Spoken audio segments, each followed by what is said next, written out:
Zaman sekarang ini ya, kalau kita ngomongin medan perang, itu udah bukan cuma soal tank dan tentara.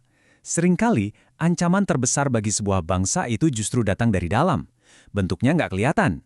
Nah hari ini, kita akan coba bedah bareng-bareng gimana caranya memperkuat pertahanan dari lini terdepan yang mungkin nggak pernah kita duga, para aparatur sipil negara.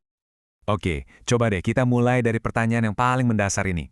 Kalau ancamannya bukan lagi invasi militer, tapi disinformasi, korupsi, atau perpecahan, terus gimana dong cara kita sebagai warga negara biasa membela bangsa ini? Nah, ini dia inti dari obrolan kita. Jawabannya itu ada di sebuah konsep keren yang kita sebut sistem imun keluargaan. Coba bayangin deh, ini kayak sistem kekebalan tubuh kita. Ini bukan soal bangun tembok tinggi-tinggi, tapi justru soal memperkuat sel-sel di dalam tubuh kita sendiri, yaitu setiap individu, terutama para pegawai negeri, supaya bisa kenal dan ngelawan virus-virus sosial yang bisa merusak dari dalam. Oke, sekarang kita bedah lebih dalam ya. Untuk bisa membangun sistem imun yang kuat, kita kan harus tahu dulu kondisi pasiennya gimana. Sebenarnya, gimana sih konsep bela negara ini dipahami dan dijalankan di kalangan ASN kita saat ini? Nah, yang menarik banget di sini, kelihatan ada semacam gap yang krusial. Secara teori di atas kertas, para ASN ini paham kok bela negara itu ya cinta tanah air, loyalitas, tapi prakteknya seringnya cuma jadi tugas administratif atau upacara aja.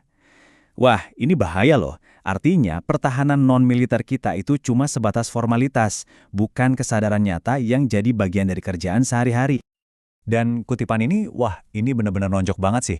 Menegaskan poin yang tadi dengan sangat jelas. Ada jurang yang dalam antara idealisme bela negara dengan kenyataan di lapangan. Padahal ini seharusnya bukan sekedar kewajiban tambahan, tapi mestinya jadi napas dalam setiap pekerjaan yang mereka lakukan. Terus maunya kita tuh kayak gimana sih? Kalau diagnosisnya udah ada, sekarang kita lihat visinya. Seperti apa sih wujud pertahanan sipil yang kuat dan sehat itu yang jadi tujuan kita bersama?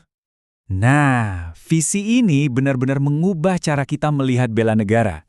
Bukan lagi soal upacara bendera, tapi soal gimana seorang ASN bisa nolak hoax, gimana dia jaga integritas di kerjaannya, dan gimana dia bisa berinovasi untuk bangsa. Ini pergeseran besar, dari yang tadinya cuma paham pasif, jadi praktek aktif setiap hari. Nah, slide ini nih, keren banget ngegambarinnya. Kelihatan banget kan, jurang yang harus kita seberangi. Dari yang tadinya cuma seremonial, harus jadi perilaku. Dari sekedar tugas tambahan, harus jadi etos profesi.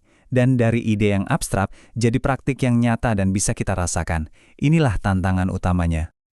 Tentu aja ya perjalanan buat ke sana itu nggak gampang. Pasti ada hambatannya, tapi juga ada peluangnya. Yuk kita bedah pakai analisis strategis yang tajam. Oke, pertama-tama kita ngaca dulu. Lihat ke dalam. Apa sih kekuatan yang udah dimiliki ASN kita? Dan apa aja kelemahannya yang harus segera dibenahi?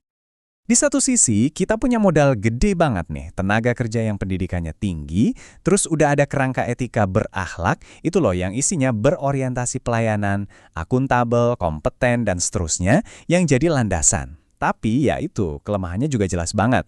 Bela negara ini seringkali cuma dianggap kerjaan tambahan, dan belum ada cara yang jelas buat ngukur kinerjanya. Oke, dari internal udah. Sekarang kita lihat keluar. Apa aja nih yang bisa jadi angin segar atau malah jadi badai dari luar sana?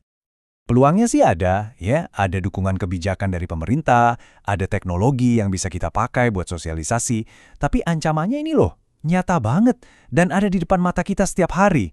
Perang disinformasi di media sosial yang bikin kita terpecah belah, risiko korupsi yang rusak kepercayaan.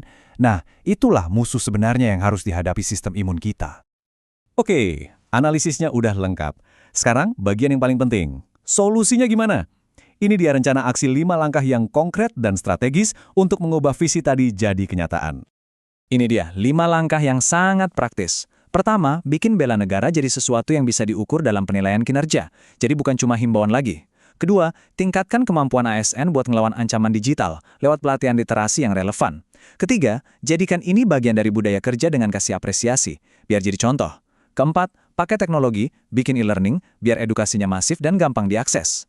Dan yang kelima, ini penting, harus terus dipantau, biar programnya nggak berhenti di tengah jalan. Jadi ini bukan proyek sekali jalan, tapi siklus perbaikan yang jalan terus-menerus. Jadi pada akhirnya ya, ini bukan sekedar ngubah aturan di atas kertas. Ini soal membangun sebuah budaya baru. Budaya di mana setiap pegawai negeri itu sadar kalau setiap keputusan yang dia ambil, setiap pelayanan yang dia berikan, itu adalah bentuk nyata dari bela negara. Dan budaya inilah yang nanti akan kita rasakan sebagai masyarakat. Layanan publik yang lebih baik, pemerintahan yang lebih bersih, dan bangsa yang lebih kokoh. Sebagai penutup, saya mau tinggalin satu pertanyaan buat kita renungkan bersama. Mungkin nggak sih di abad ke-21 ini, benteng pertahanan terkuat sebuah bangsa itu bukan lagi pangkalan militer atau alutsista canggih, tapi integritas yang dijaga di setiap meja kerja, di setiap loket layanan publik, oleh setiap aparaturnya setiap hari?